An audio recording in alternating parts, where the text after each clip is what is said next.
Hej, det er Poul fra Stressfrihed Danmark-projektet.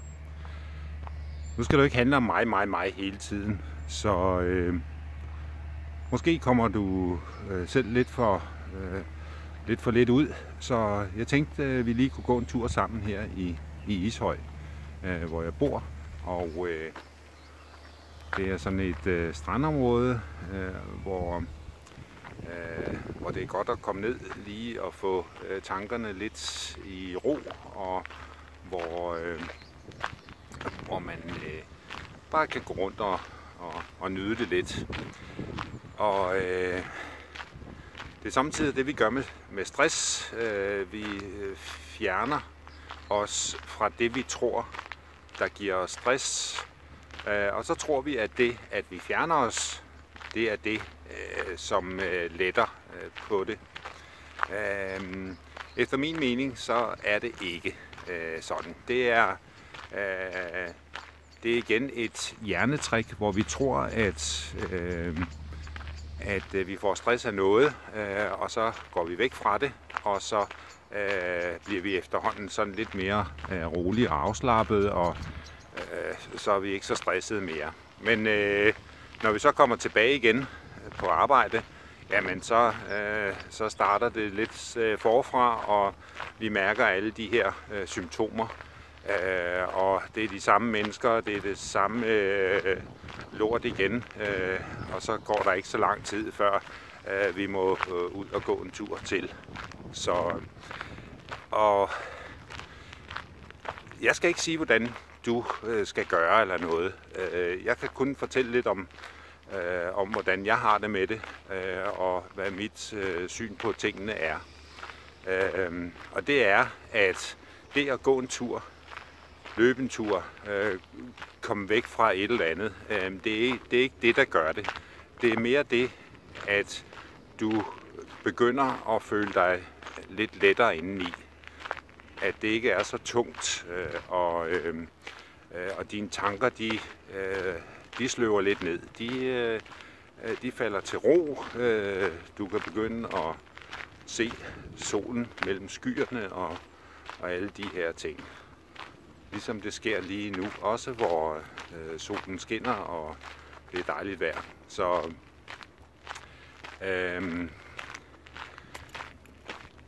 det er det, som du kan læse lidt om i stressfrihed-formlen, at det er den her opfattelse af tingene, vi har ude omkring os, at vi tror, at det er det, der giver os stress, men det er hjernen, der trigger os til at tro, at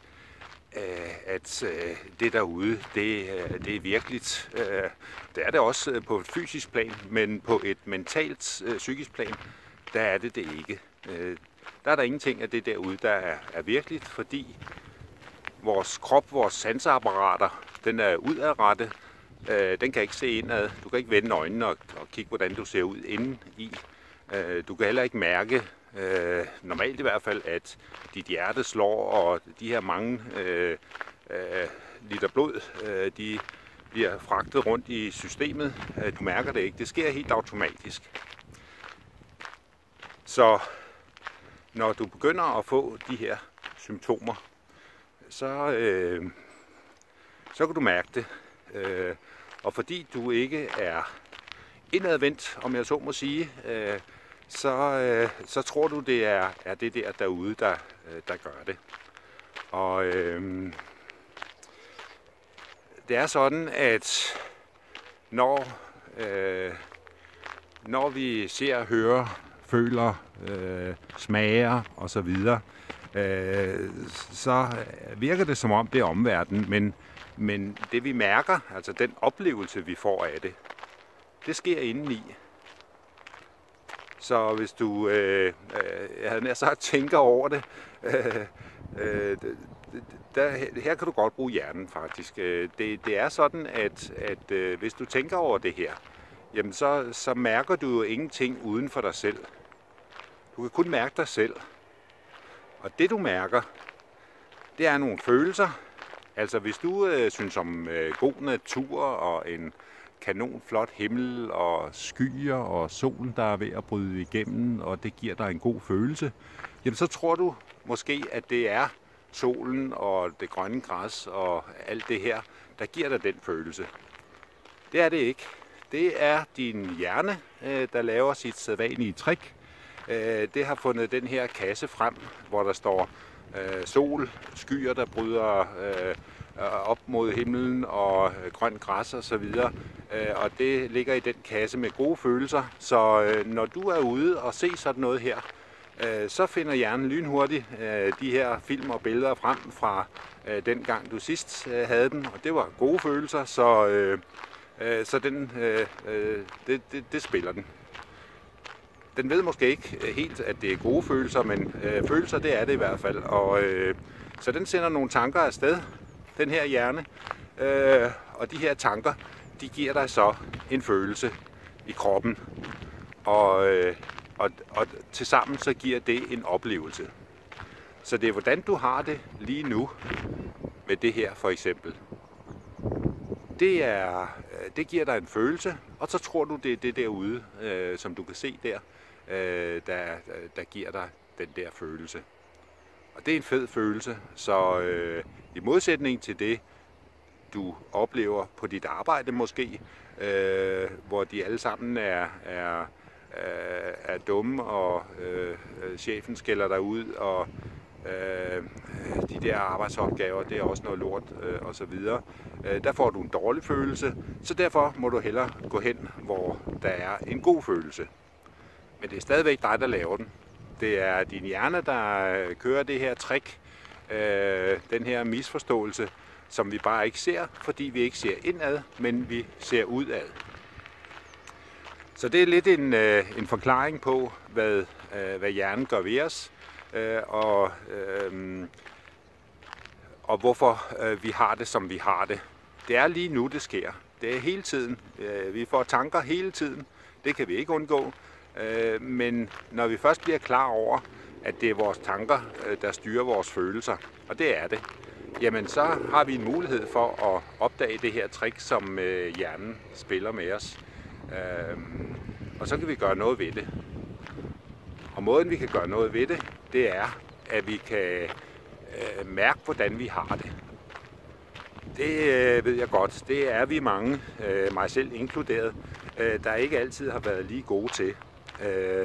Fordi alting sker jo derude. Det er jo derude, det sker. Det er der, vi skal have succes. Det er uanset hvad det koster, så er vi committed, og vi kører derudad. Vi knokler røven ud af bukserne, og lige meget hjælper det. Lige meget hvor mange huse og biler og køer og får vi får, så synes vi stadigvæk ikke, det er nok. Vi vil noget mere, og sådan er den menneskelige natur. Sagen er bare, at det der mere, vi synes, vi mangler, lige meget hvor vi når hen på rangstigen, the corporate ladder, eller hvor vi nu når det, jamen så er der hele tiden et step mere. Amerikanske firmaer er eminente til det der. De har jo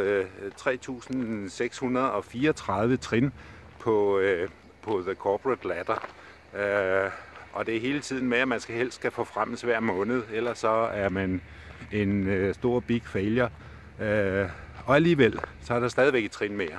Og det er der altid. Og når man så kommer op på toppen, jamen så finder man ud af, at det heller ikke var der, det lå.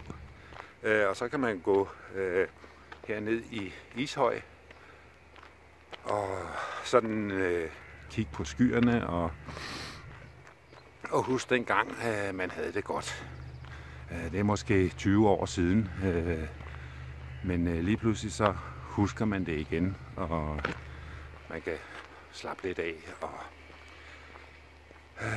nyde tilværelsen og måske finde ud af, at det der corporate, som man har brugt 20 år på, det ikke lige var det, der gjorde det. Men det gode er, at lige meget hvor du er på den her corporate ladder, jamen så har du stadigvæk en mulighed for at komme tilbage til dig selv. Det er altid en mulighed. Der er ikke noget, der er spildt eller noget. Du har fået en masse oplevelser, du har fået nogle erfaringer, du har fået nogle kompetencer og så videre. Alt sammen noget, der er godt at have ude i den virkelige verden. Derude, hvor vi skal lave succes og tjene penge og alt det her. Det jeg siger til dig, det er bare, at du behøver ikke alt det der for at have det godt. Du behøver ikke alt det der. Du kan bare mærke, hvordan du har det med det. Og hvis noget føles tungt, jamen så prøv at finde noget, der føles lidt lettere indeni. Det kræver selvfølgelig, at du sådan føler rent faktisk, at du kan mærke, hvordan du har det.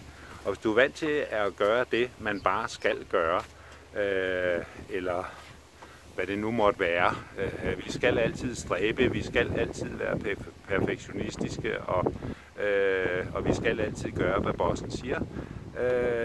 Jamen så er det måske en idé at prøve noget andet, hvis ikke det giver dig en god følelse indeni. Jeg siger ikke, du skal sige dit job op, eller noget som helst. Det kan være et rigtig fedt job, og mad skal vi også have, men hvor meget mad behøver vi egentlig? Det er sådan noget, man kan gå og spekulere sig til hudløshed over. Det er der heller ingen grund til. Men prøv at give slip på det et øjeblik, og så bare prøv at mærke efter, hvordan du har det med forskellige ting lige nu. Fordi det er dine tanker i nuet, der kan man sige, styrer dine følelser. Og når du kan mærke dine følelser, at det her det er godt eller skidt, jamen så ved du også, hvad dine tanker siger. Så mærk efter en gang imellem, hvordan er det lige nu. Så vil du se, at der ikke er noget derude, der kan stresse dig. Der er ikke noget derude, der giver dig stress. Det foregår alt sammen. Og vi er i hovedet på dig, og så kan du tro på det eller lade være. Der er ingen grund til at tænke mere over det, fordi det kommer du ikke videre dig selv nærmere på. Det var bare det. Så rapportage fra Ishøj den 21. juni 2017.